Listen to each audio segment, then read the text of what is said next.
Yeah, we got Kentucky on Wednesday. It's going to be a challenge, but it's on our home court where we've been playing well.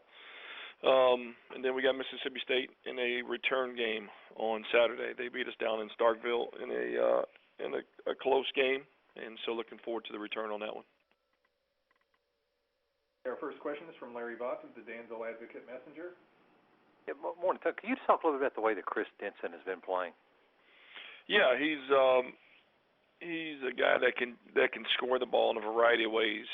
He reminds me of the Chris Douglas Roberts kid that we had at Memphis a few years ago when I was there with Coach Cal. It doesn't always look pretty. He's got some unorthodox shots, some floaters, some flip shots in the lane that are really hard shots that he makes look real easy. But with his growth, maturity-wise, on and off the floor, it's allowed him to be even a more dominant scorer here in his senior year. And when you look at Kentucky, do you see a team that you think John is happy with or frustrated with?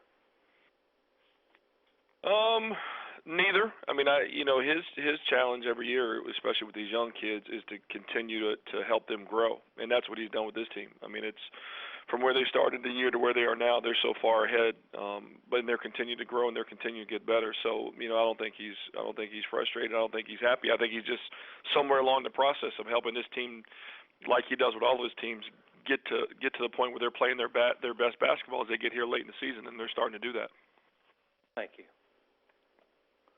Next up is Jerry Tipton of the Lexington Herald-Leader.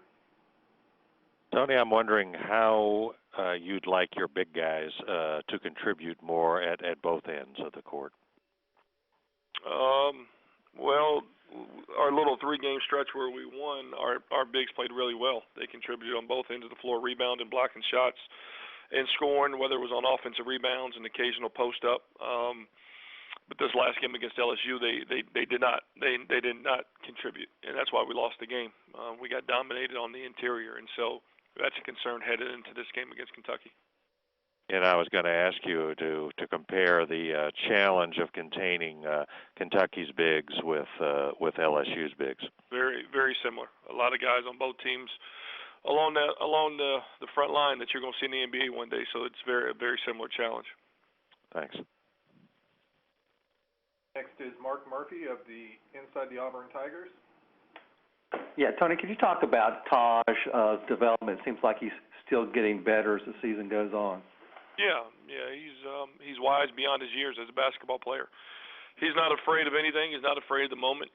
He's one of those guys. Like I said, it's not how big you are, it's how big you play. He looks in the mirror, he sees somebody that's about 6'9", 250 pounds, and that's how he plays. But it's not a surprise to me because it's why we recruited him. I thought he could be one of those type of point guards that could come in from day one and do what he's doing. And each game that goes by, his confidence grows more and more.